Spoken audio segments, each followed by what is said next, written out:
Mga sakop sa probe ni Susi na sa mga sementeryo sa dakbayan sa Sugbo aron pahimangnuan ang mga tao ilabi na kadtong nanginabuhi sa sud ug gawas nga mutuman sa mga protokol sa syudad. Samtang aduna nay mga tao nga miduaw ug una aron makalikay sa mga istriktong pagpatuman sa lagda sugod ug mga adlaw. Ania ang report.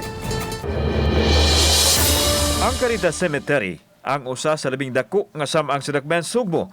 Matod sa caretaker nga aduna nay mga tao nga miduaw sa ilang mga mahal sa kinabuhi. Hinuon, ginagmay pa lang apan gipanglantawan nga mudaghan pa sa maabot nga mga adlaw.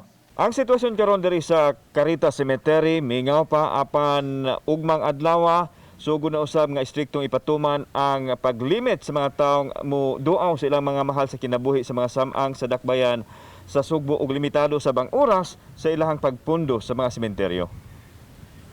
Si Manong Felix, nasugatan namo samtang padong nga managkot sa iyahang mahal sa kinabuhi. Mas maayong mauna sa pagbisita aron dili na siya mahasol gumikan sa pag-istrikto sugod ug mga adlaw.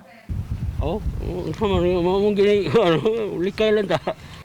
Samtang naabtan sa GMA Regional TV ang masakop sa probe nga nagroving sa mga samang. Tinguha nila nga mapasabot daan ang mga tao nga mutuman yun sa protokol nga dili mamaligya haduol sa mga samang. Lakip sa gitanaw nila ang kalihukan sa mga tao nga naa mismo nanimuyo sulod sa mga samang. Gipaniguro nila nga way magsamok-samok sa kadalanan nga mga tinda ug ubang panginabuhian. Punya ang sagawas wala say maninda og buwak o kandila. Okay ra diri sa sulod, pero kinahanglan adunay 2 meters ang ilahang distance.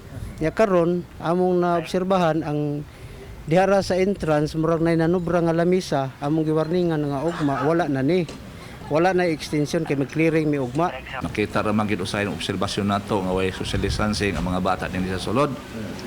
So ang saling lang namo ni og bahis tinabangay sa lokal og kini mga itong kapulisan ug kabarangayan mga tanod nga makontrol ni sila sir. Kauban si Marlon Milgaso, ako si Alan Domingo. Balitang Bisdak.